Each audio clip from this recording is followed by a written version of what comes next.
It says going live. We'll see. All right, let's recall the order of regular meeting and start with roll call, please. Jeff Albrecht, Here. Samantha McDavid, Present. Sarah Moses. That unmute Sarah. Sarah? I don't see I don't the, see her. I don't She's see the on there. group. I Yeah, see she's on staff, but I don't see our Sarah? staff. right there. Oh, there she is. There Can you make it the bigger grid? You have to unmute Sarah. She frozen maybe? Nope, there she is.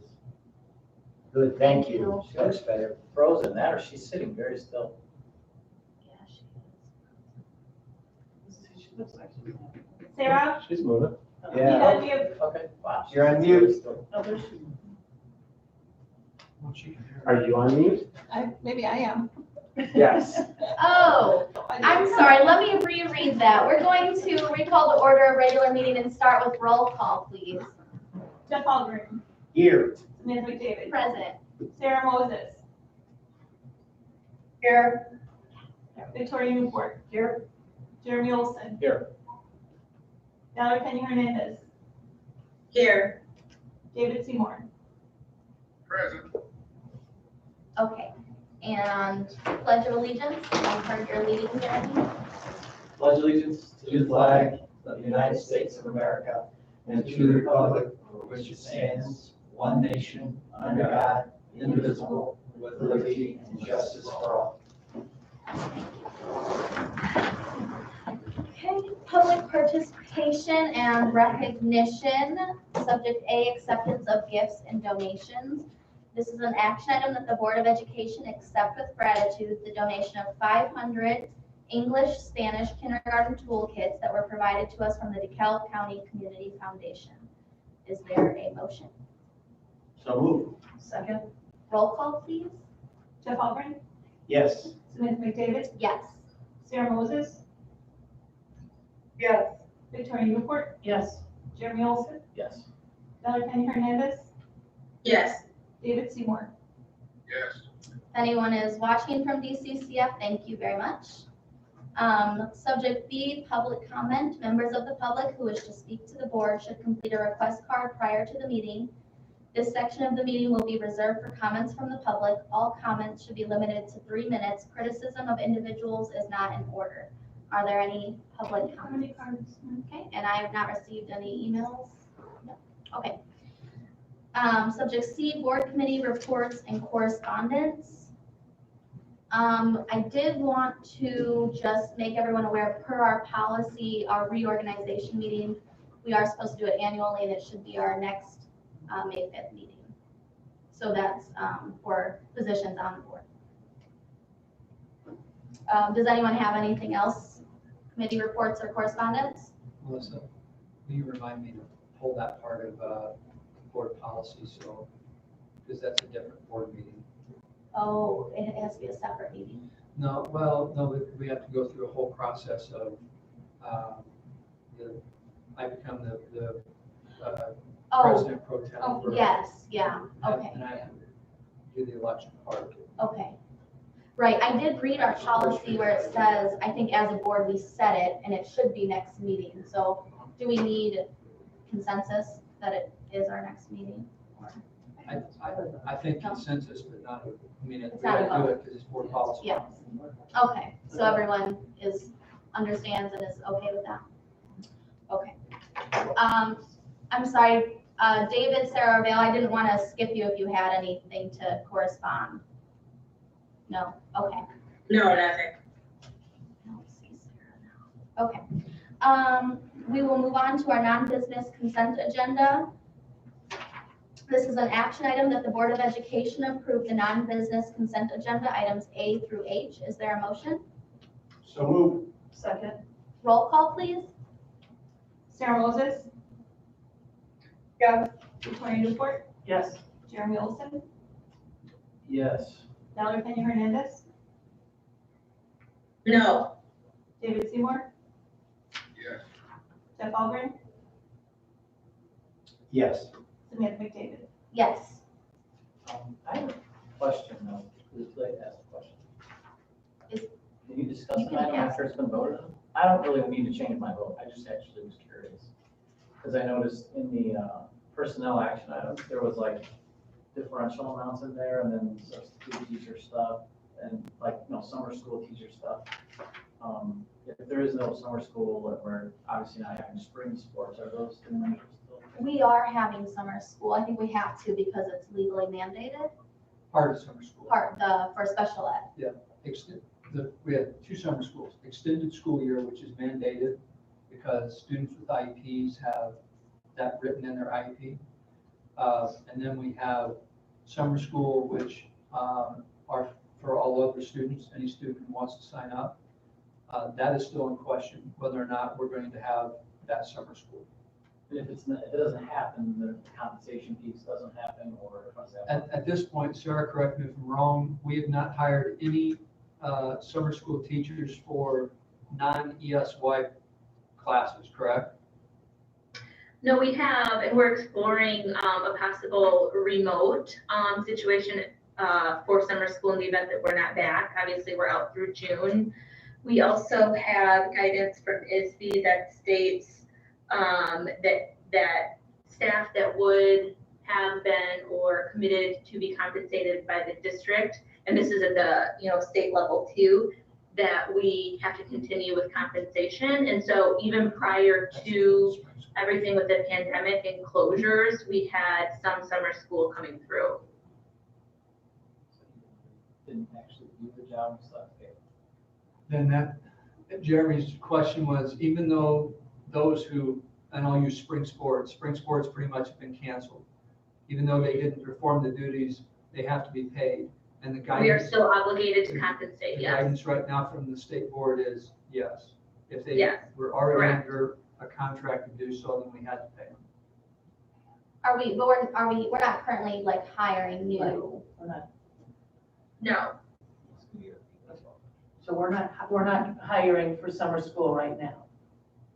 well, Not summer in- school, not in the or for board, summer no. board, we're talking about that e-learning option as well, like a remote option as well. And it's, those that would have been hired, like reasonably have been hired. And that's what other districts are doing as well. Where I'm employed, that's exactly how they're doing. They're going to do it remotely. Summer school will be remotely. Per what Carmen, Dr. Ayala, and what ISB put out there, I read that whole extensive PowerPoint where it says we're required to continue to pay them. And even for people who had stipends for events, for sport events, and for sports. That's what I read in the proposed recommendations. That answers your question. Thanks for that. Yeah, it does. Okay, then we will go to the business consent agenda, and this is an action item that the Board of Education approve the business consent agenda items A through D. Is there a motion? So move. Second? Roll call, please. Victoria Newport, Yes. Jeremy Olson, Yes. Valerie Pena Hernandez, Yes. David Seymour, Yes. Jeff Albrecht, Yes. Samantha McDavid, Yes. Sarah Moses. Yes. Number 7, old business action items, subject A, McGraw-Hill Reveal Math Materials Proposal that was proposed by Dr. Vicki Tuskin. And this is an action item that the Board of Education approved the purchase of Reveal Math for grades 6 through 8. Is there a motion? With discussion, yes. Okay. Second? Okay, Jeremy seconded. You have a question or a? I do. I'd like to have that restated. Would you please at least give me a figure? Someone give me a figure and restate what that is, please. What the math, what we're voting on. I think it was, is it 79? I don't know who's. Tim, Vicky's up there. I don't think Vicki's in this meeting. No? She's down at the Yes, she's bottom. there. I think she's here. Oh, there's. Sorry about that. I had myself muted. So Jeff, if you'll give me a moment, I'll pull up the figure, the exact amount. Great. It was for Just the looking for a packet quick last summary. month. but I can certainly pull that up. But what it's exactly for is for math materials, core curricular math materials for grades 6 through 8. I'm just doing this. These are materials, the math department has not had new math materials in 6 years. And the materials that they had were not Common Core aligned. If you'll give me just a moment, I can give you the exact amount. I'm just doing it for the It's people that 100 are listening in. It's 138,195. For 6 Okay, years I student. pay 145, so there you go. And the payment plan, because we have other demands upon our curriculum instruction, instructional materials for the fiscal year of 2019, 2020. Half of that amount will be paid in June as part of this fiscal year, and the other half will be part of next fiscal year, 2020, 21. And Cindy Carpenter and I worked that out with McGraw-Hill ahead of time. And so that's coming out of the curriculum budget that's already established. Yeah, we, under textbook materials, that is correct. Great. And it's for 6 years, I think it says. Yep. Yes, it is. Okay, so, I just do this for anybody who might be listening. Sorry. okay, so are you Oh, ready no. for roll call? Does anyone else have any other questions? Okay, roll call, please. Jeremy Olson, Yes. Valerie Pendine Hernandez, Yes, yes. David Seymour, Yes. Jeff Albrecht, Yes. Samantha McDavid, Yes. Sarah Moses, Yes. Victoria Newport. Yes. And So, thank you for that, Vicki. Oh, no, thank you.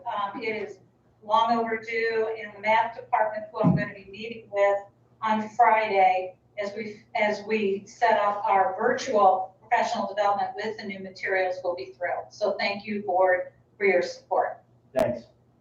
okay, subject B is TCI History Alive, Ancient History 6th Grade Social Studies Materials, proposed by Dr. Vicki Tuskin. And this is an action item that the Board of Education approved the purchase of TCI History Alive, Ancient History for grade 6. Is there a motion? Yes, I so move. All right, is there a second? I'll second. I think David, second. David's, Oh. okay. Thanks, David. Are you, roll call, please?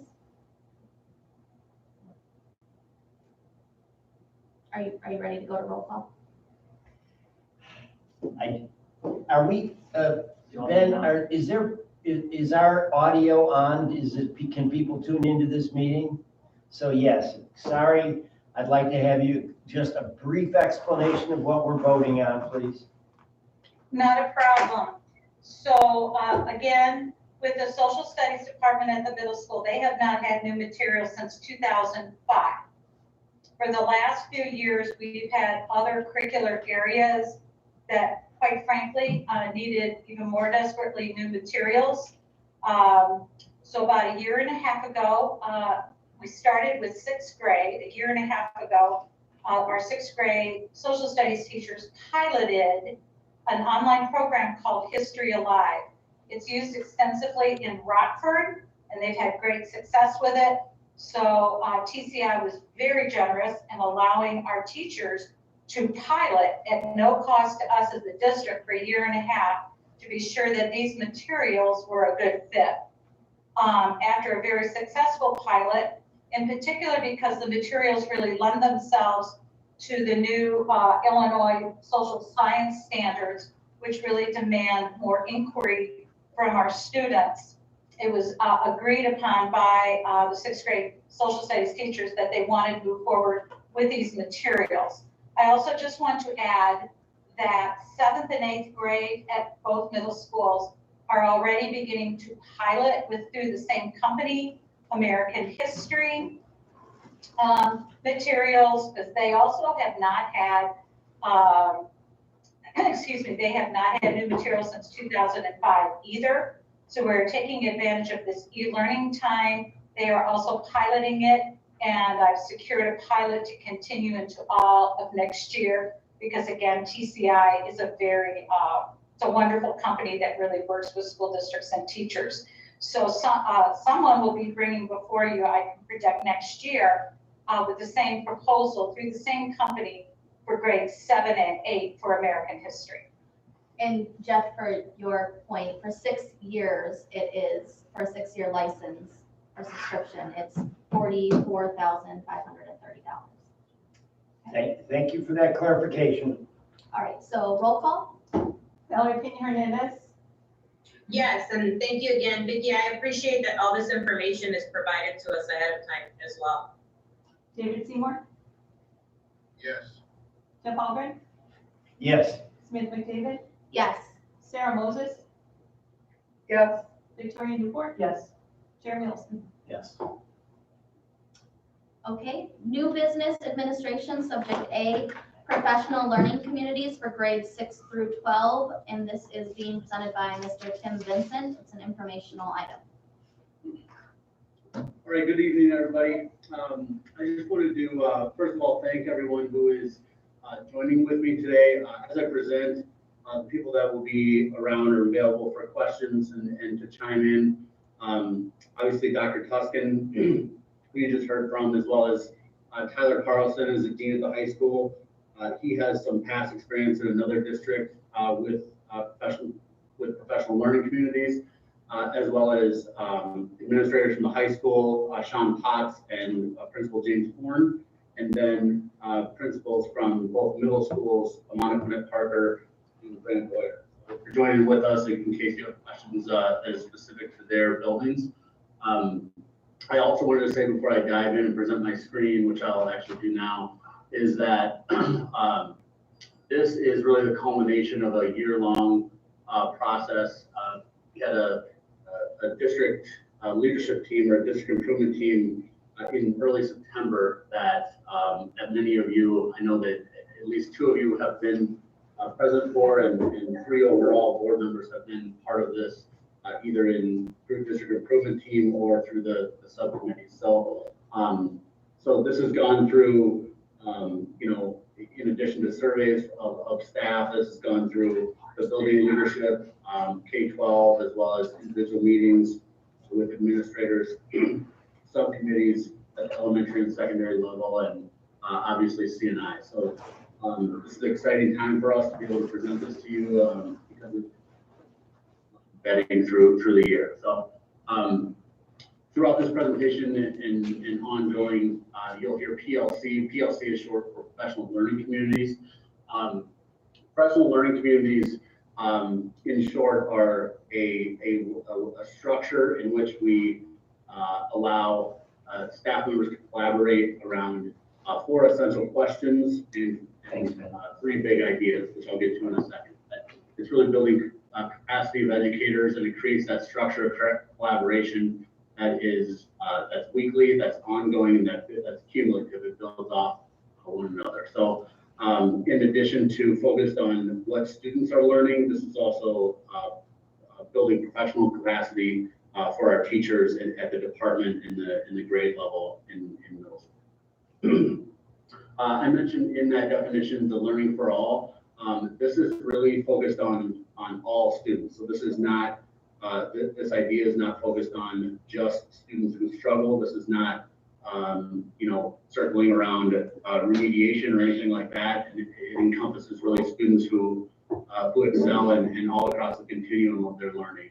And that's in every single department.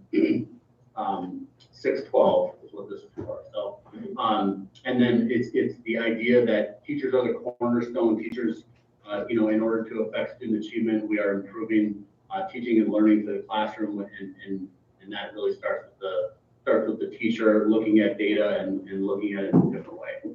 And it's really that depth that we're looking for here. So it's also structured in a way that it creates a culture of accountability. This is not just creating a structure, a weekly meeting structure in which there are to-do lists or anything like that. It's really focused on what students are learning, what we want them to know, and how we're going to get them there. There's an action component as well where there's SMART goals, and this is really to the crux of it hits departments no matter where they are across this. This is You'll hear this again and again if you research PLCs as a guaranteed and viable curriculum. Common form assessments that we constantly collaborate around, and effective use of data. And that's data to the department, the classroom, and the student level. The 4 critical questions that I asked earlier, and this again comes up over and over and over, regardless of what research you do on professional learning communities. But if you think about these 4 critical questions, this really hits every department, no matter where they start and no matter how advanced they go. This is just a cyclical process in which we ask, what do we expect students to learn and be able to do? How will we know that they've learned it? So that's that formative assessment piece. How will we respond if they don't learn it? That's hitting that one end of the continuum that I talked about earlier. And then how will we respond if they already know it? So that's that enrichment piece. Focus around the why. Again, the 3 major ideas we talked about. The learning for all I hit. It's really every student and every teacher across the continuum, no matter where they are.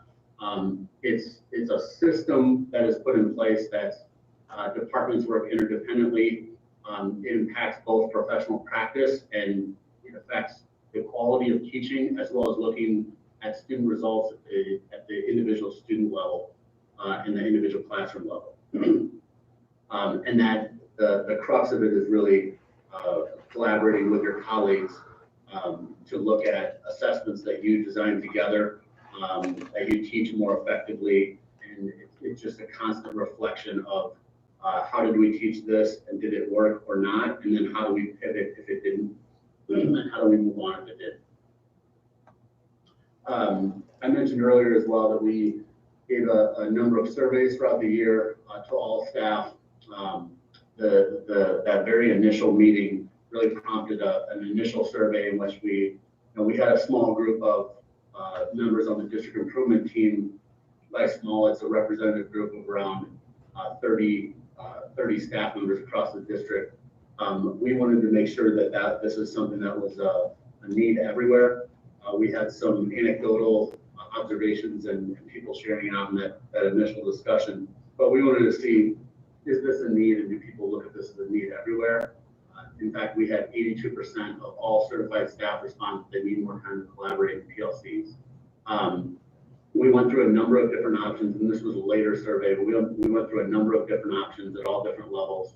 The one that was, overwhelmingly accepted was 73% of all staff landed on an early release Thursday option that I can get to in a second, and that's been shared in your board cover letter as well.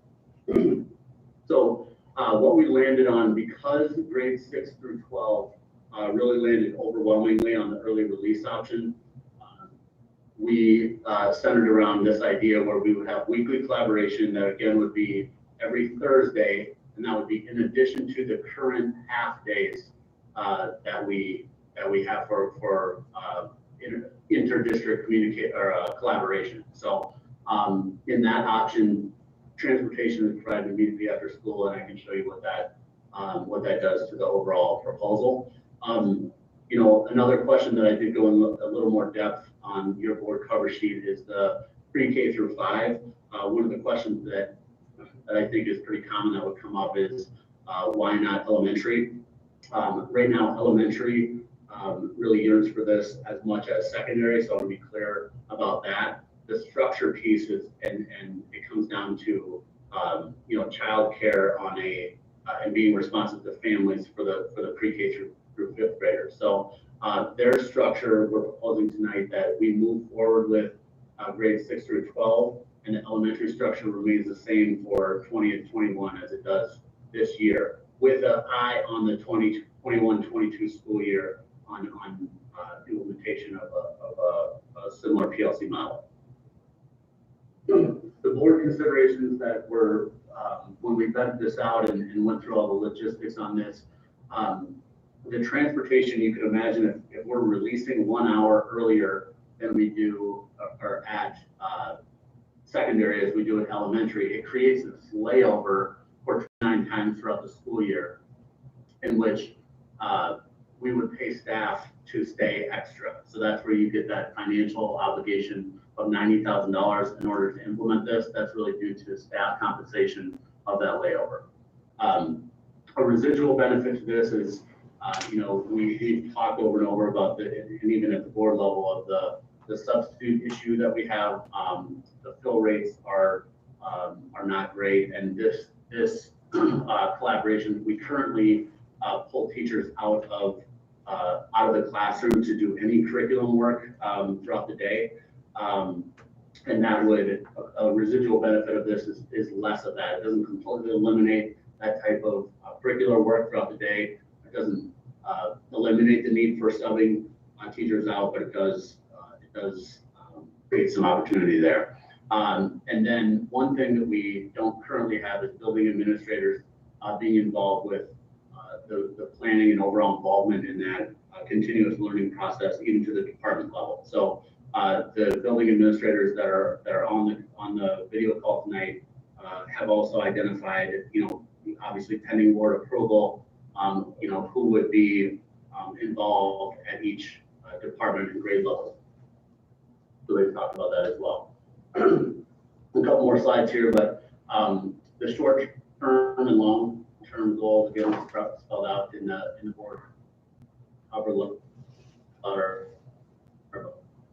But long-term goals that, any initiative, if you don't start up, aim in all directions. So we want some short and long-term goals. This is to the department level. So we will be looking at establishing horizontal and vertical building level teams by the end of first quarter. So we wanted to have a timeline and a deadline for that. There's obviously norm setting, some goal setting is something new like this with this PLC idea, but we want that by the end of the first quarter, we have structure in place, and each department has roles and goals within them. And again, they start off at all different places, but to set those goals is going to be really important. And then the essential outcomes that really hits what I was talking about earlier with that guaranteed and viable curriculum. And then making sure that we have an understanding, and we purposely put this in the short-term goal of building an understanding pre-K through 12, considering the whole PLC process. Like, what could this look like from pre-K through 12? Because again, we would look at implementing this at the elementary the following year as well. So, and then the long-term, and again, these are in conjunction with the short-term goals, but a district-wide understanding of that PLC process and the concepts, a common vocabulary, and even a PLC handbook of sorts that there could be a collection of resources and things that really help aid the structure and implementation of PLCs for the long term. But again, and I want to make this really clear, this is about setting student achievement goals. This is about looking at common formative assessments, the creation of them, which is what we want students to know and be able to do, that first essential question that I mentioned, all the way through looking at and parsing apart the data. What do we know at the classroom and even the individual student level? What are we going to do if they know it? What are we going to do if they haven't learned it yet? So it's really planning and collaboration around those groups of students. If you research and look up anything having to do with PLCs, you'll see before over and over again. So I just pulled out one of the quotes that I thought was important is it's not what we need to know in order to improve, but how we turn what we already know into action. And I think this hits, we have, all departments aren't starting fresh with brand new, common formative assessments. They've seen this. They just don't have the time right now to parse this apart, to collaborate, and to implement effective teaching strategies on a recurring weekly basis. So that's really the focus of this. With that, I will open up for questions from the board and ask that anybody that joined me tonight, if you would, unmute your microphone if there's anything to share or specific to your level. Just so we don't skip anyone, Sarah, David, or Vale, do any of you have questions right at this moment? I just want to thank the team, the district improvement team. Samantha and I were on that district improvement team, and I want to speak highly of all of the individuals that were on that team, and obviously Tim for leading it. The discussions were very thought-provoking. I think some real conversations occurred, and really an action plan was created to address some of the things that we as a board have asked or questioned. And I think this is a step forward. So I think that the work that was put together is commendable, and I just want to thank Tim and the team. Sarah or David, do you have any questions or comments right now? Not at all. Okay. Jeff, you had a question? Yeah, it's to Tim or anybody else, but so as far as these meetings would be after school, am I hearing that correctly? Right, so, For an I'll just hour give or an so? example. The current release time at the high school is 2:45. This would be every Thursday, they would be released at 1:45. And during that 1 hour, or prior to that 1 hour, students would be released, but teachers would still be in contractual time. So it would be after school for that 1 hour. Okay. And would those meetings be structured with goals and objectives? Is that a pre-structured meeting that you're going to be bringing people in with goals and objectives to seek out some sort of direction? I mean, is this to generate ideas, or is this to have some sort of agenda in those meetings? Sure, I'll let James talk to that, but I would just say that, every department, so it would be by department, by course, for example, and every course, the teachers would get together, and some of them are at different places, so some of them would be developing those common assessments. Some of them would be looking over some assessments that they had just given that previous week, and then putting the results against each other and having a discussion around that result. So it's really a cyclical process that departments are going to be in a different place, even a different week. So it's not a universal agenda that will be pushed out every week. They're going to be in a different place depending on the department and what they've done in the past and where they're going in the future. Tim, you want to Tim, add a little bit more? can I address this, Yeah. Tim? Oh, go ahead. Tim, Yeah, can I address this for a moment? yeah, please. This is one of the first things that I asked him to do when he became the curriculum director, because in my previous district for 10 years, we had been a PLC school. We had visited with Rick and Becky before, who created the whole PLC model that came out of Stevenson High School, along with Tom Manning, who had been the principal there for a long time. Professional learning community it's a format for school improvement. It's as Tim pointed out, there's 4 essential questions, and part of what we would do in year 1 is each department and each part of the district has to go through an evaluation process to determine really where we're at. Do we really have a true guaranteed viable curriculum, both horizontal and vertical? And hardly any district does. There's going to be gaps. And when we say we want a guaranteed viable curriculum, if all of us in this room taught biology together, are we teaching the same class? Do we have the same syllabus? Do we have the same power standards or expected outcomes? Do we have the same assessment tools? And that's when we say common formative assessments, that means at the end of a unit, we're all giving the exact same test.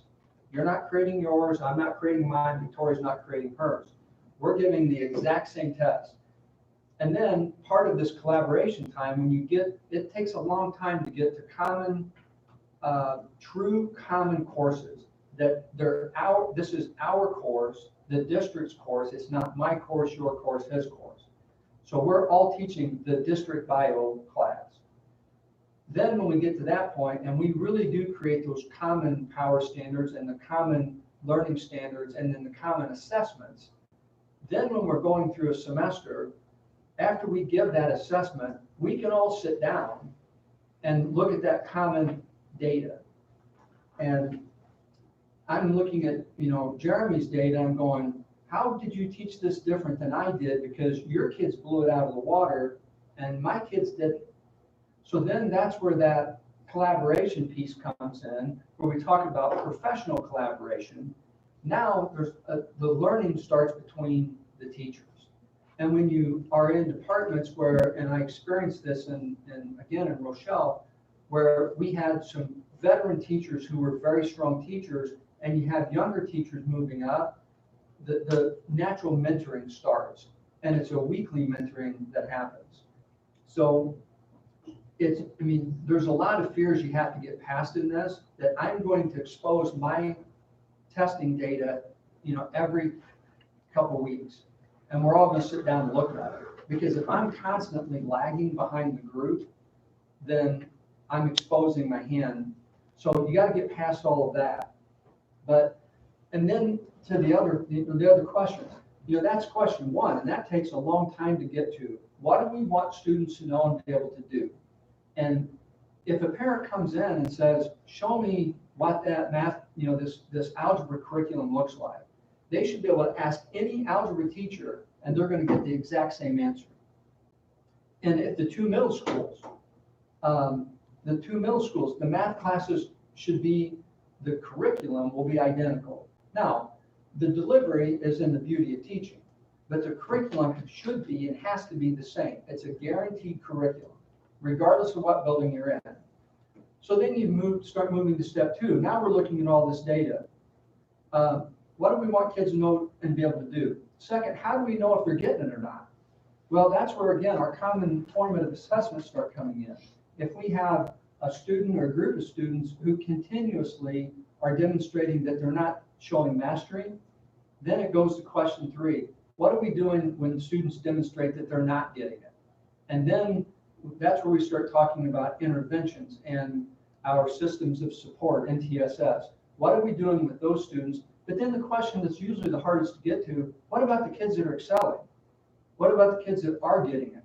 What kind of enrichment activity, how are we moving them forward faster? So again, it's a school improvement model. And as Tim said, when this gets rolled out, what we'll find through an initial audit, and I would recommend, actually, the recommendation would be Tom Manning, who now lives in Colorado, to have Tom come out and literally audit the district and where we're at, and audit every department. Because what we're going to find is some departments are pretty well aligned. I promise we have departments that are all over the place. And I heard it in one of the math teacher at the high school, in one of the meetings I was able to attend. He said, we used to do this, but we don't have time to do it anymore. Mm-hmm. So when teachers are basically forced to work in isolation, before long that collegiality and that collaboration just completely breaks down. And before long, Sam's doing her own thing, Victoria's kind of teaching in her way, and I'm just teaching it my way. And it no longer becomes the district's course, it's my course and her course and his course. So it's really like a system of support and accountability all in one. All built into at the adult level. Right. And yeah. And it took, and it takes a while. And it's I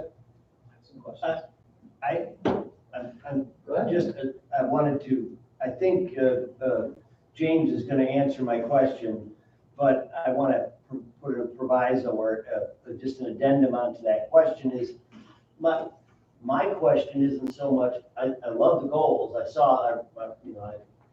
I read that, but, and thank you for clarifying that. But I'm just talking about those meetings. I can answer that too. Can I answer it for you? Sure, but let me just ask the question first. The question is, as far as a meeting is concerned, then are there goals and objectives to the meeting? In other words, laid out, and is there someone that's going to be directing each of those meetings? Is there someone that's going to be designated as a person who's going to move us through that meeting and make sure that we're moving rather than just kind of jawing, that there's like an objective? I'm just wondering if that's the case.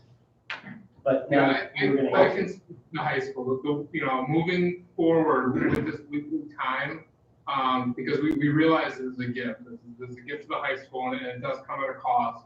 As far as on our families, honestly, in the sense that we're asking for them to have kids come home early. What we're going to be doing at the high school is an administrator will be assigned to each department. In the past, one administrator has overseen all PLCs. At the time, we were calling them PLTs when we were following the structure that we met on a kind of a monthly or bi-monthly basis. Each department has about 3, sometimes 4 PLCs or PLTs each team, and that just was an incredible number to manage.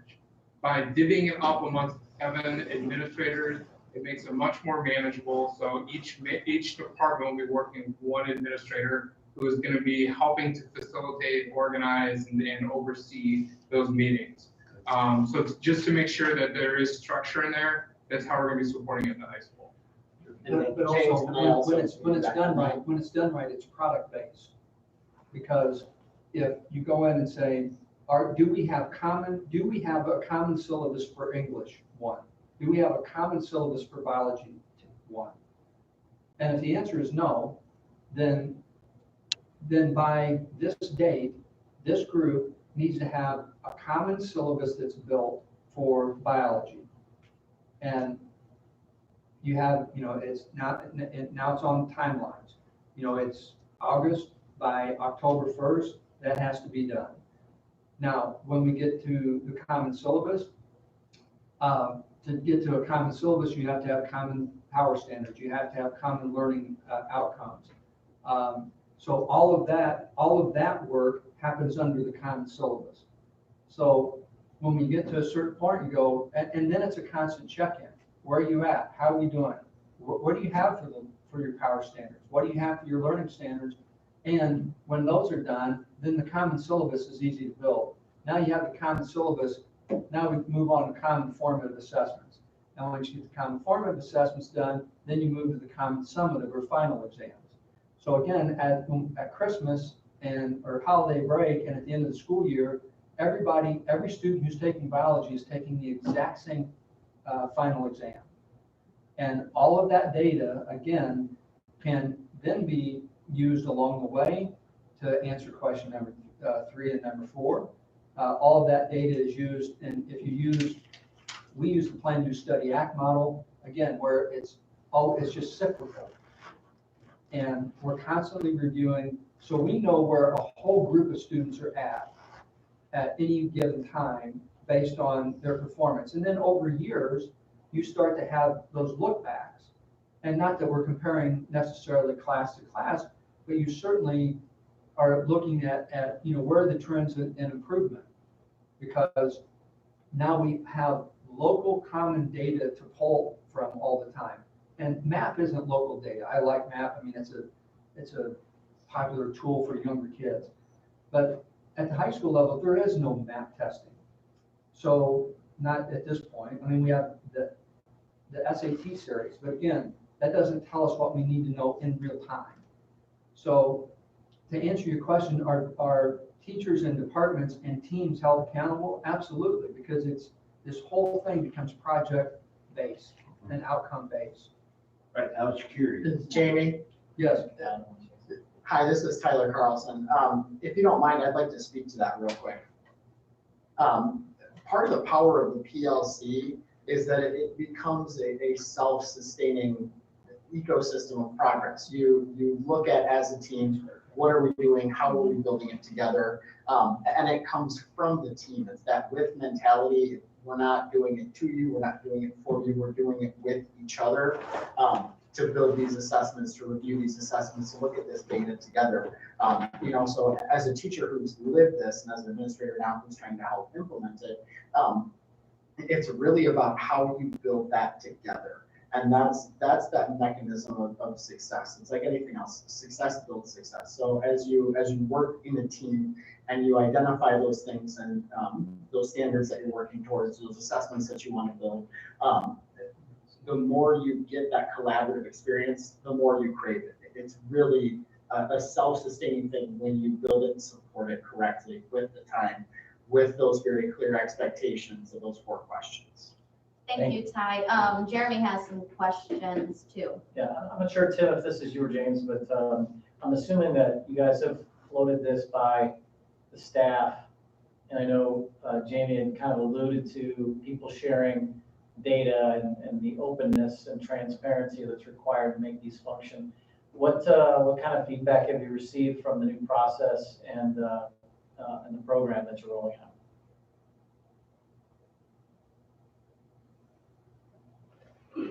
So there is, most of the discussions that we were having was not whether or not it's critical to have PLCs. It was what structure would be more conducive for them. So we floated some different options that were, before school or after school, and ultimately they landed on this one. But throughout the process, particularly at high school, there's overwhelming support for, for sharing data and for having this collaboration. Because one thing that wasn't in the the presentation was that I think Jamie alluded to it earlier, or James, is that high school has seen the value in this, and for whatever reason it was implemented at the high school for a few years and then they went away from it. So the high school is really craving to have that back. So staff-wise, from a staff perspective, there's overwhelming support, particularly at the high school. Okay, great. James? My second question was more around the sort of the reporting piece of it, right? It's exciting, by the way. This is all music to my ears, as I'm sure it is the rest of the board, that we're focused on continuous improvement processes that you're speaking of. And but in terms of how that's going to get translated back to the board, has there been thought to, once you've created the mission statement and all the goals and objectives for these, sharing that with the board as well as jumping off points, as well as maybe quarterly updates or something, so that we, can enjoy your progress with you? Yeah, we hadn't, that's really, if you're interested in quarterly updates, that's something that we would, certainly welcome.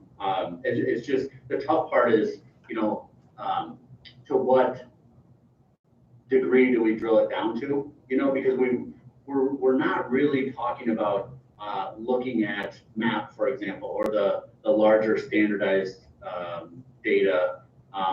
We're more so really focused on those individual course assessments. Sure. And yes, that's finals, but that's also unit exams, and that's also rubric-based essays and things like that. So it's really to what extent and to what how broad or to what extent does the board want to see that kind of data?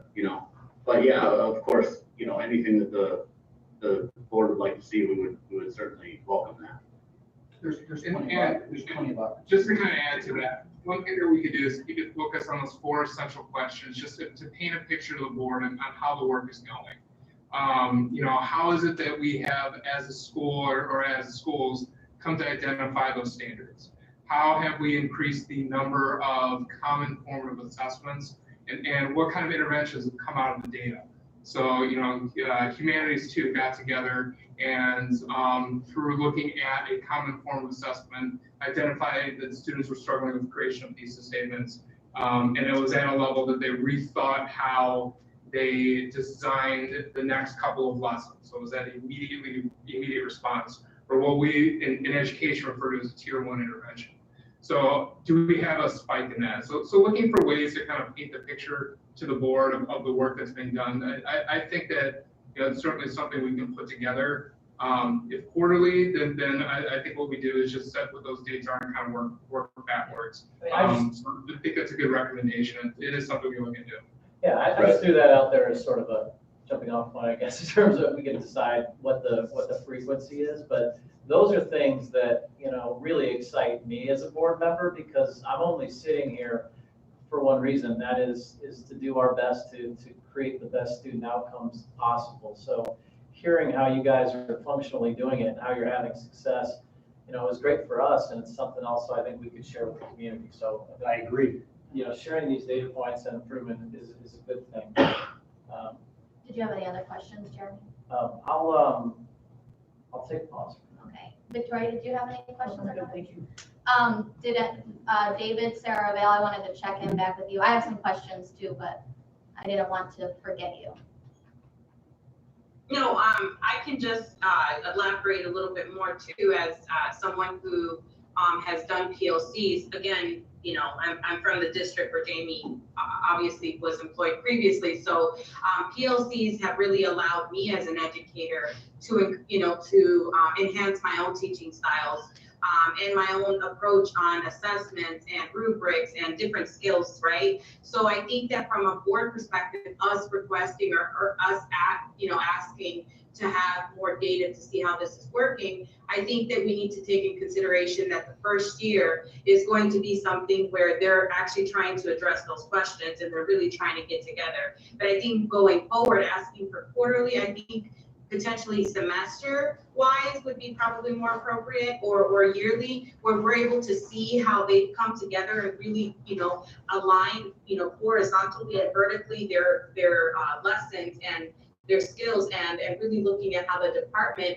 has kind of allowed for those teachers to consolidate and look at each other's data. Because I think one of the things that we use too in consideration is like our yearly final exam scores and things like that. So I think there's many things, there's so many layers to PLC that I think as a board, we have to also allow them, especially as we want to look at the information as we have the K through 12, right? Because we will only have 6 through 12. We won't have the elementary district. And I think that's a consideration for us. I think moving forward, we need to be very careful of what we request and how we request it, because we may get a lot of bits and pieces, but it might not make sense to us until we, like, if we have a cohesive idea of how we're going to look at this, it's going to reflect truly on the scores, and it's going to boost everything. It's going to boost SAT scores. It's going to boost the students' grades. It's going to boost, honestly, how they work, you know, how they work with intervention. So I think that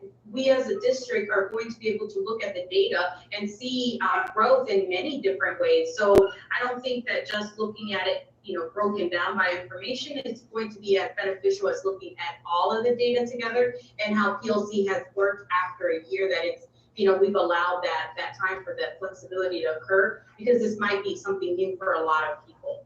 At least it was to me, and it took a year to really understand it. Is that fair to say, Jamie, or not? It's very fair to say, and getting it implemented is a journey. It's not a sprint, and it takes. It's going to take a lot of work, and I mean, it's one of those things you have to be fully committed to it. You can't. This is one of those things you can't do halfway, because if you do it halfway, 3 years from now, it's gone. It doesn't stick. I think that my point was more that we as a board do not interact with our superintendent nearly enough when it comes to education and what we're doing right and what we need to improve on. We're talking about education right now in academia, and I'm very excited by that. I don't care how small the victory is, I want to hear about it. I mean, that's what we're here. I don't want to just sit here and talk about the problems all the time. I want to hear about victories, but also if we're going to spend $90,000 and inconvenience everybody, it's nice to know that these little victories are going on, because it inspires us and makes us feel good about the investment we're making. So I'm not saying I need a detailed 17-page document, James, by any means. I'm looking for, hey, what are some little tidbits that you could share every few months to get us excited about what we're doing? And I think that's really important, because it brings us closer to you, right? And we as a board, it's our job to understand what you're doing on a daily basis, because, you know, we're obviously top of the food chain. So anyway, I would appreciate something, and I'm very open, James, even sitting down and talking, you know, about it in more detail. What we think is doable, but you know, not overwhelming, but allows you guys to get your feet under yourself. But anyway, I still think it would be possible. Well, I brought this to Tim, and said, we're gonna run with this because I know this model works. I've lived it. It's got to. There are still, I've been gone from that district for 3 years. And the beautiful thing about it is it's not about the administrators, and Ty was pointing this out. It's I left, they replaced me, and that system is still going because it's ingrained in how they do business. And Jason Harper, the current superintendent, can leave, and it's not going to change because it's how they do business. And that's the model. And again, it's a journey to get it implemented, but once you get it there, then you really are in that plan, do, study, act mode where you're constantly being reflective instead of being reactive. You're reflective and planning, and you're looking at your students and your data, and there comes a point where you can start to triangulate your local data with your testing data, with your other assessment data. And that's when Amy Luckner would get in here and get excited, because now we're not just piecing stuff together. It's, again, it becomes a system. And I just, I knew that in my first year, there was no way to get it implemented. The second year, things were getting in the way. And when Tim and I met in, I don't know, May, April of last year, said this is the time we've got to get it in. No, it's wonderful. Sarah or David, did either of you have any questions or comments at this time? No. I have a couple questions. Tim, I see the cost for the busing, and that totally makes sense. Is there going to be a cost for professional development? Because we have to do this right? You're exactly right. So there's not an added cost. So there's a cost within the federal grants that would be allocated to this, as well as within the current budget. So this is not, a board item to where we're asking for, extra professional development funds. These are, to be done right. You're absolutely right. This takes some professional development, but that's already with the current, mainly Title II funding that we receive. Okay, awesome. And I know you said, both you and James commented on how the high school has a lot of buy-in already. And I see that Brant and Amanda Quinette are on this, in this meeting too. Is the middle school pretty positive about this? Monica, you want to pick up? Yes, so yes, the middle school is extremely positive. Maybe 10 years ago, Amanda Christensen, many years ago, many moons ago, we researched this PLC. I was also a part of the U.S. History PLC. I can tell you, matter of fact, it changed the course of that department. Students that had historically failed United States history began to pass that class. It is a graduation requirement. And so we worked very, very hard to make it an actual learning community. We learn from each other every single week. I grew leaps and bounds in 1 year, and I had not grown that much probably in 9 years of being in education, just having that time. So I say that the middle school teachers we're on board. We need it. I don't know how we are going to press and do the things that we need to do as far as actually changing our instruction to match the needs of our students if we do not have this time.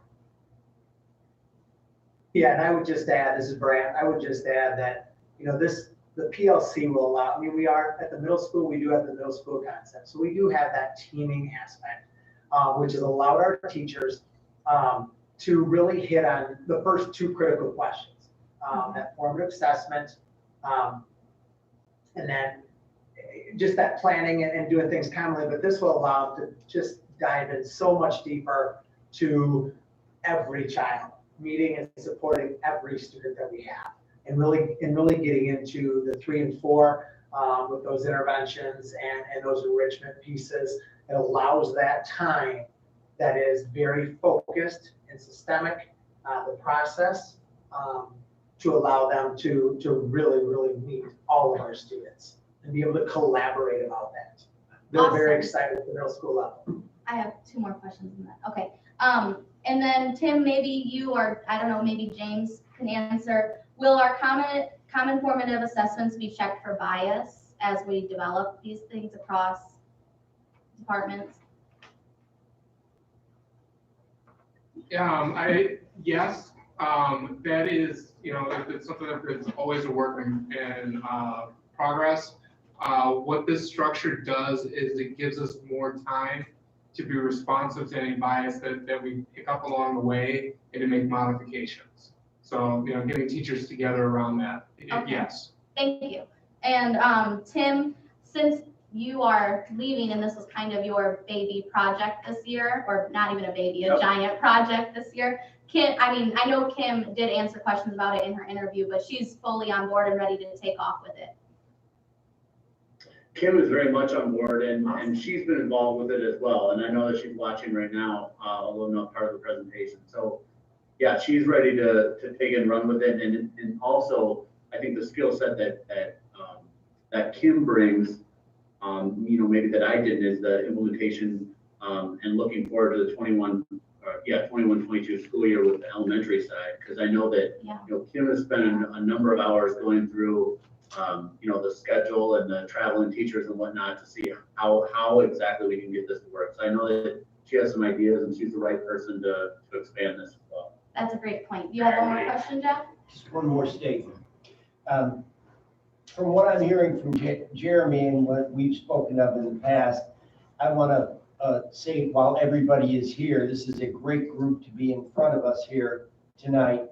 And speaking to that thing that Jeremy was talking about and that James Horn, you were talking about, or you were addressing in regard to, I don't think that what Jeremy is talking about is formal presentations on a quarterly basis as much as he's enthusiastic about this. I'm incredibly enthusiastic about this, and I think I speak for others on the board.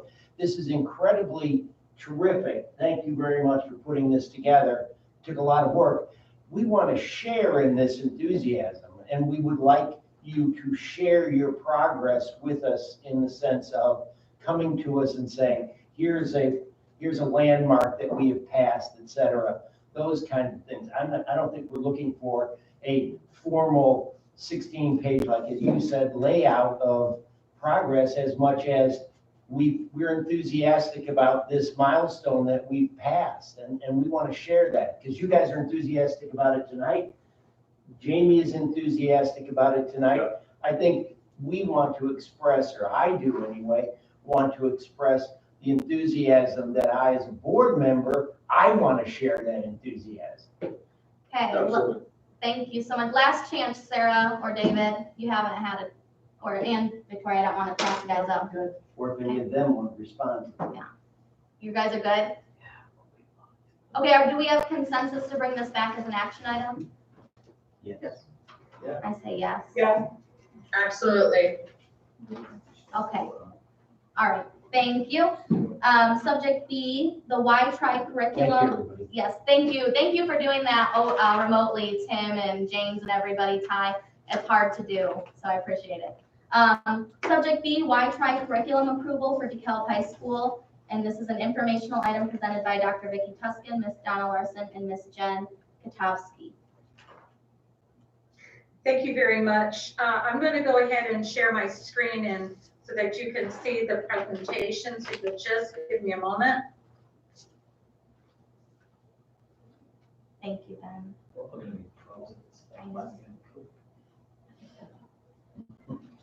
Us here. I like that. We're doing booster meetings this way. Yeah.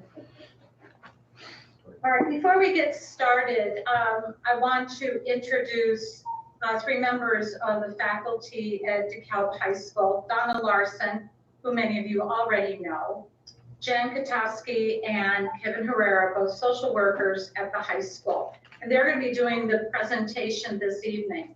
But as a bit of a background, I wanted to share with you that for a number of years, DeKalb High School has been looking for ways in a much more systematic way to support the social emotional needs of their students, not just in terms of specialized interventions, say through the counseling office, but within the context of the classroom environment. And about a year and a half ago, Donna and the guidance department student services department, started to investigate a program called Why Try. And in this presentation tonight, the three of them are going to share with you their journey really over the last year and a half as they've tried out this program for students within the high school who most critically needed that type of support. Then moving beyond that, a very exciting plan of how they're going to enroll it as a tier 1 intervention for all students. That's tier 1, and empowering teachers to employ the basic components of this program in the classroom. So I'm going to turn that presentation over to the three of them. Thanks, Vicki. If you want to go on to the next slide, I'm going to talk a little bit about what the Why Try program is. The wonderful thing about it is it's very much a social emotional program. It's solution focused. It really builds on the strengths that the students already have.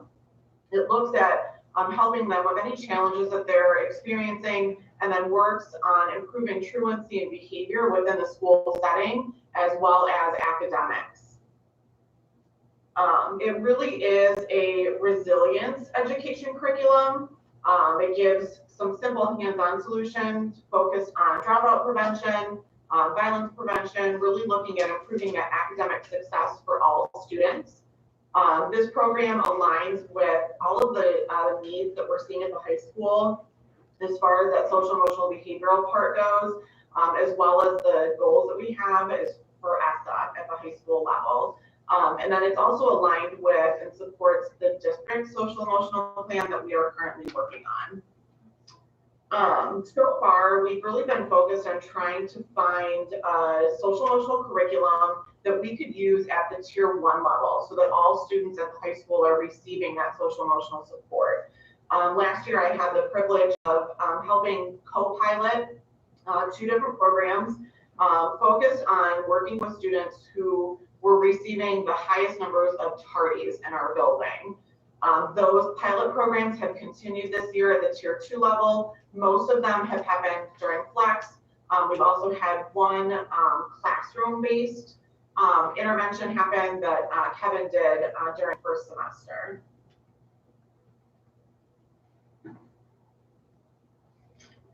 So far, Why Try has previously collected data to illustrate the effectiveness of the program as a tier 1 intervention. Results also include Peoria High School that after utilizing the program, they saw a reduction of 6,000 referrals after its first year of teaching the program. The following year saw a reduction of 11,400 referrals.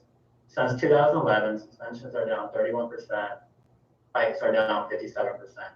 A survey completed by the students also showed that 90% of students said that they have at least one adult that they can connect with.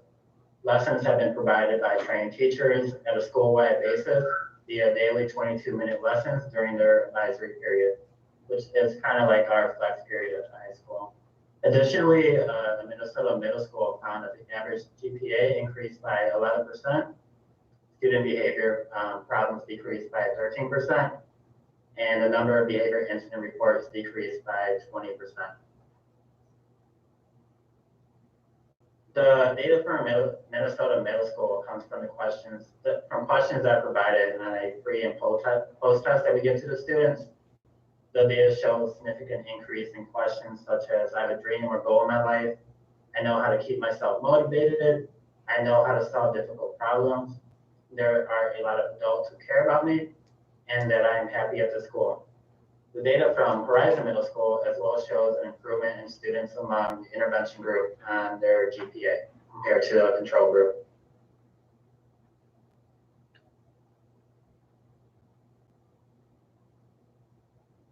All right, DHS short-term data. I apologize. Sorry, I think my internet's a little glitchy, so sorry if I'm late or, anyways, I'll just jump into the slide.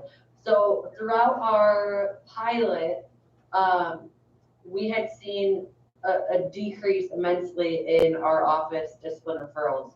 So when we only had, and that was speaking to what Jen had stated earlier, Jen and one of our other clinicians, one of our social workers, that we only had 2 clinicians implementing the pilot within that 2018-2019 semester of 1 data.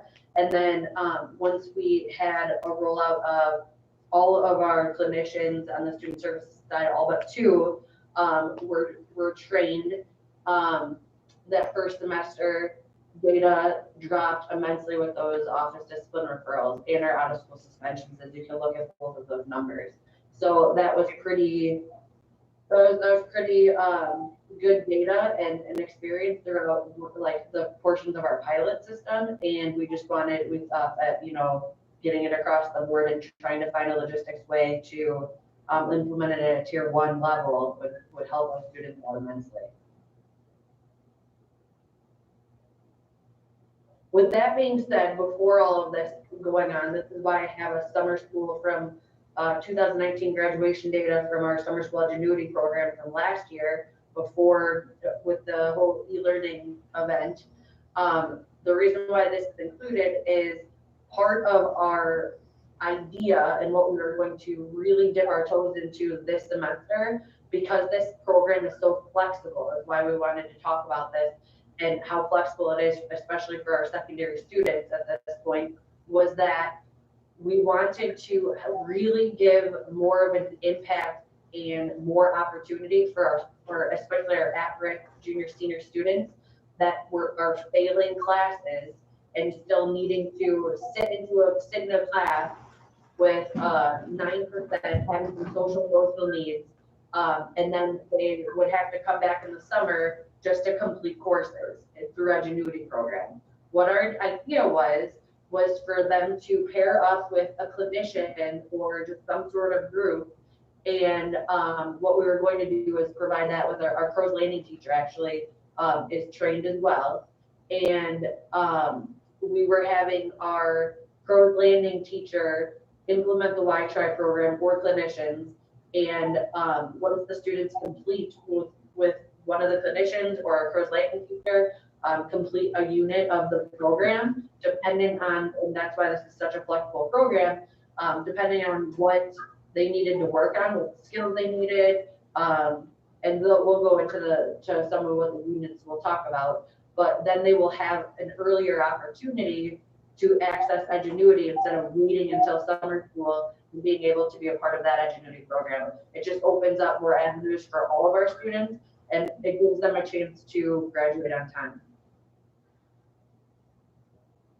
So we wanted to provide you with just a snapshot of some of the parts of the actual curriculum. So this first unit you can see is focused on labels. Each unit comes with a visual analogy that kind of helps the students relate to what it is that we're speaking about. So the first unit here is about labels. A lot of times students find themselves fitting into a label whether they want that label or not. And oftentimes they feel that those labels are negative. So the idea behind this particular unit is helping students understand that they can remove those labels. They can get rid of the negative labels that they feel like other people are attributing to them, and find more positive labels to live by and to demonstrate, so that they can meet the goals that they have for themselves, not only at that time, but then in the future as well. An additional unit that I've used multiple times already in classes that I pushed into, I really enjoyed it. It's called a motivational formula. It visualizes and addresses how students and us, we channel anger and challenges into positive action and motivation, but also helping students be more self-aware how that anger sometimes pushes us into a negative choice. Prompting questions guide students to build awareness of their lifelines, their support system, positive self-talk they can use, the people they care about, and really their passions and interests, with the goal of improving a student's ability to make positive decisions and be more self-aware.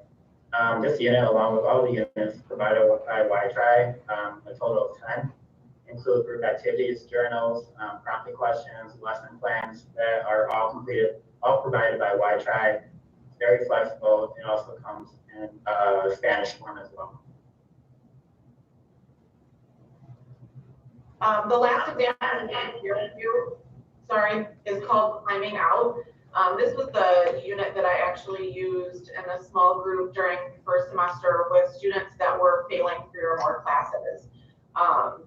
There is a link in the next slide for anybody that wants to view an example of a PowerPoint that we put together. As Kevin shared, the program itself gives you everything that you need to actually implement this within the classroom or in a small group. So it makes implementation very easy for the teachers. It gives you a PowerPoint that you can put things into or take things out dependent on what works best for your classroom. The idea behind the Climbing Out is oftentimes we have people that are kind of holding us down or keeping us in the pot, if you will, rather than helping us make good choices. And so we really focused with that group of students on making sure that the friendships that they had were those that were going to help get them out of the pot, help get them to bring their grades up and do better in the classroom versus being stuck in that perpetual cycle of failing classes and poor grades and stuff like that. So really being able to hone in on those strengths that they have and the people that can support them through that. As Kevin shared, there are 10 units that are a part of the Y-Tribe program. The great thing about it is you can choose to use 1 unit over the course of a quarter or a semester. You can use all of the units if you want to. It's really flexible and allows the teachers to pick what they feel like will be best for their classroom. Prior to e-learning, there were several student services staff members that were working with classroom teachers to start piloting programs within their classroom, focused on 1 or 2 units based on what the needs were within that classroom. You can really kind of match them together if you want to really focus in on specific behaviors and strategies that you want the students to learn. And as I shared earlier, there's a link on here to see a PowerPoint example of what I used during first semester in one of my pilot groups. So I always like to start with the visual analogy minus the words, and then go into, Kevin had mentioned that they will share videos or music or activities that you can use to see, teach the students what the unit is focused on.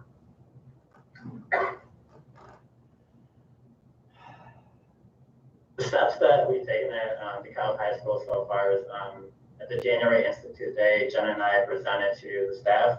We were actually really excited by the amount of teachers that we saw come to the presentation.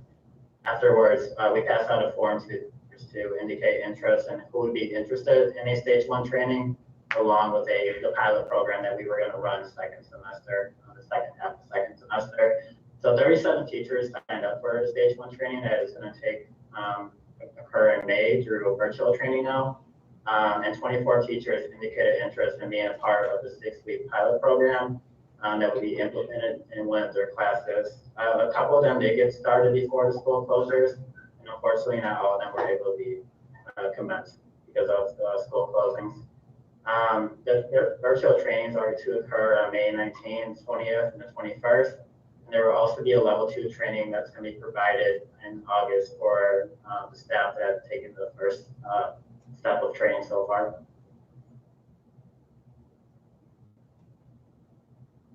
So, and again, I will actually at the last slides, but just talking about the Crow's Landing implementation, this was what we wanted to do this semester, was just identifying and how we would identify.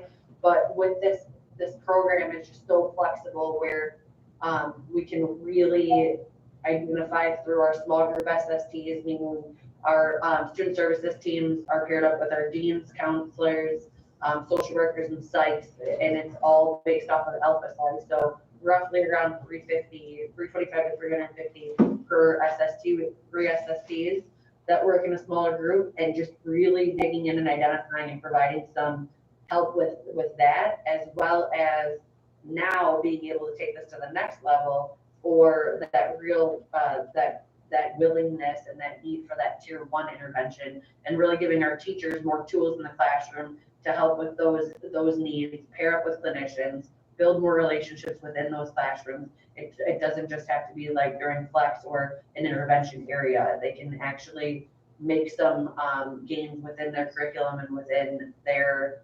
content areas. So it provides a lot of flexibility.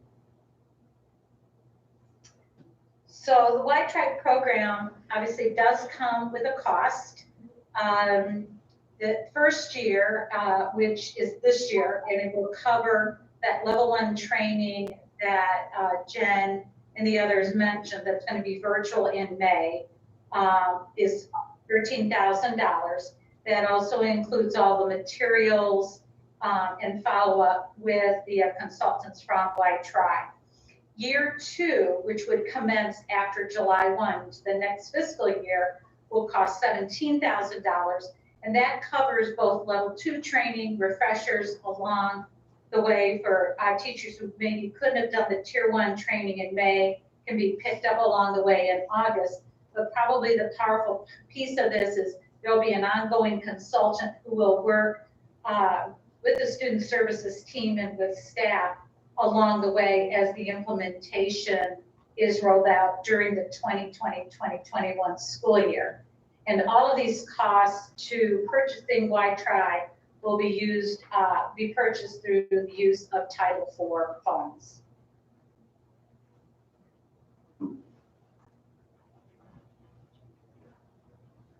So to the board, do you have any questions for the team regarding the White Tribe program? You do? I'm so sorry. I do. Okay. In a sense, this is not to the point generally with White Tribe. I mean, I get what you're saying with White Tribe. I teach. This teaching at home, this new situation, this COVID situation has affected my students dramatically, hugely. Does White Tribe have any kind of guidance as far as this new situation? I mean, I have two questions. One, that, and then as far as our professional staff, you guys, how do you, I mean, we can get off this topic, but while you're here, I'm very interested to know how we can deal with the people that we've lost in this situation. At least I have to work really hard to get the people that weren't completely invested in the first place, get them to be in this online situation, and we're apparently going into the summer. So it's not a moot point in any sense at all, as far as I think this is really a dramatic situation for those students that you're talking about in this new situation that we have here. I mean, this is an emergency. This is, to me, I mean, there's lots of people being left by the wayside without huge amounts of investment by our teachers and by, I question, or at least I want to know if you guys can get involved in that kind of situation to keep them from falling by the wayside. But we can get rid of this. May I speak to that? This is Christy. Yep. If I may chime in, Jeff. Yep. To at least help answer that question.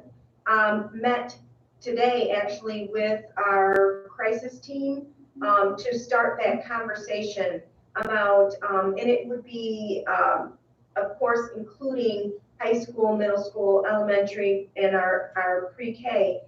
How are we going to help transition students back? What are their social emotional needs, and how can we support our students as they're going through the pandemic, the COVID-19 time, but not only that, but as we transition back into the school setting, hopefully next fall.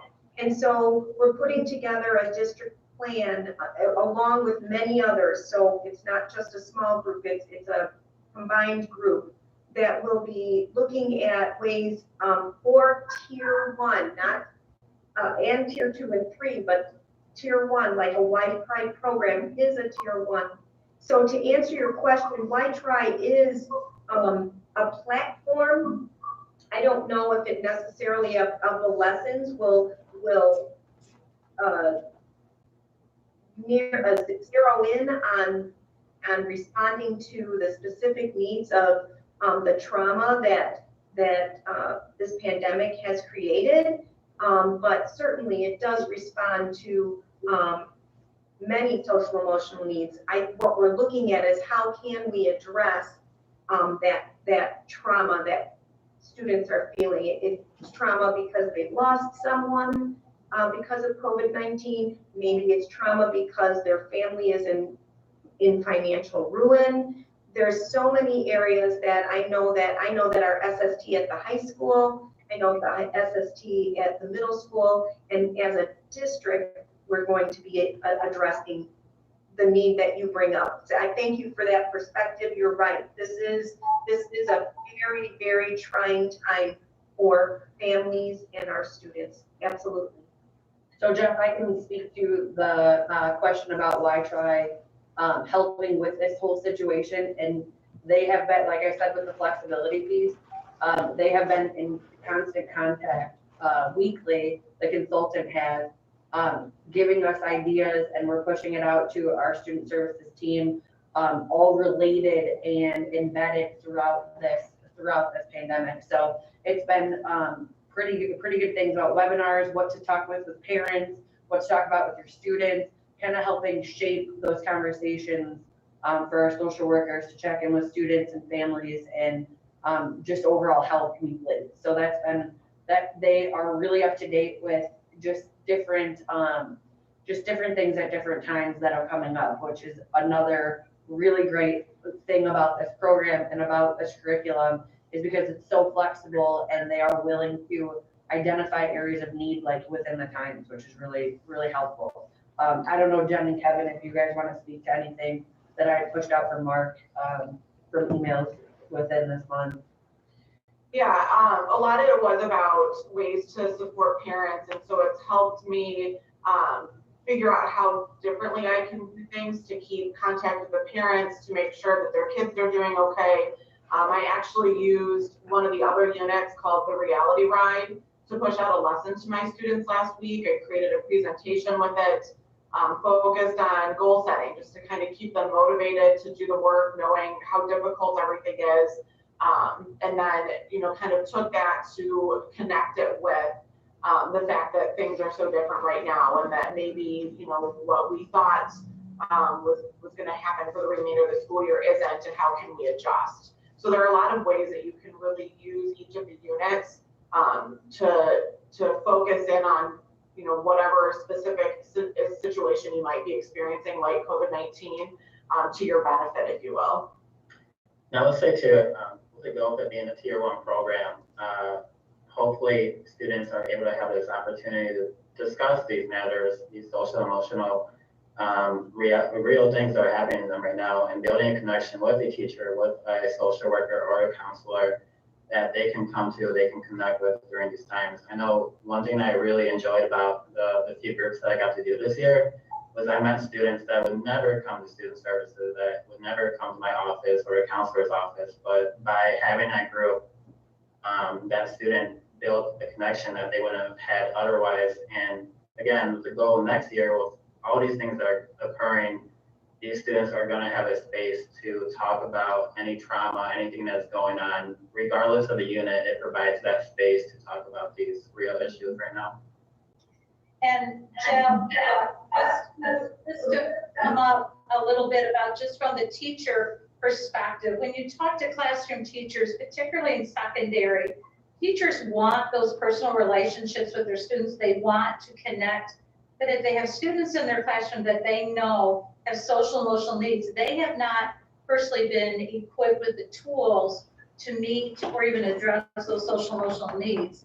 And quite frankly, to your question, Jeff, the timing of this program, and of course we couldn't have known even 2 months ago about what was going to unfold, and the fact that the training is going to happen in May and follow-up training before school starts, our teachers are going to feel better equipped and empowered as the students re-enter school. And there's no question re-entry is going to be pretty bumpy, not just because of lost learning, but because of all the other social emotional concerns that everyone else has met. The teachers are really looking to be better equipped and empowered because they want to make those connections with their students and help them feel like they really belong and have a way to be successful. But for a very long time, they didn't have access to those tools. Are you good? I just feel like it's 180 degrees different. Learning at home is just 180 degrees different for these people, and it is so challenging for my students, many of my students, that I could spend an hour and a half talking to somebody about how this gets done, how you guys do this. So I don't want to take up our time tonight, but I find it troubling and fascinating at the same time. I think it's like going from bowling to tennis. You know, I mean, it's the skills are entirely different for some people. I teach online, so it's not that much different for me, but it's very challenging for the students. Jeremy, any questions or concerns or comments? No, Victoria? No, I'm good. Sarah Moses, any comments or questions? I can't see you, so could you say no or yes? We can see the top of your head. Okay, thank you. There we go. Val, do you have any questions or comments? No, just thank you. I'm kind of jealous for my end because I think I need to purchase this for my students. So just commendable work again, Donna, Jen, Vicki, and Kevin. I don't know who you are, but it's nice to meet you tonight.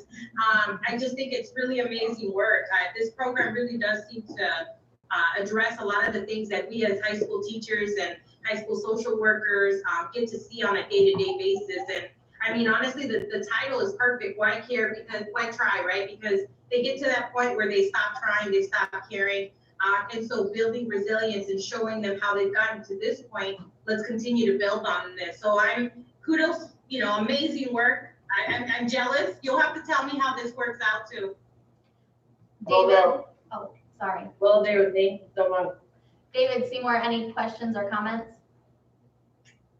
No, but I too echo the previous comments. I'm excited to see what's going to be produced from this effort. Do we have consensus to bring this back as an action item then? Yes. Yes. Thanks. Yes. Thanks very much, everybody. Thank you very much. Thank you, and. I do have an announcement. Oh. If you don't mind. Yes. I know that the board probably is, well, I know you're aware as well as administrative staff and cabinet, that I have been offered a position in another district. The board meeting is tomorrow night, and I will be accepting that position. So I just wanted to formally let you know and thank you for the opportunity that I had here. Thank you very much for the work that you've accomplished in this district. Thank you. Congratulations. Okay. With that, we will adjourn open session. Is there a motion? Second. All in favor? Aye. Thank you, everybody. Thank you. Nice to meet many of you. You need a short break. I need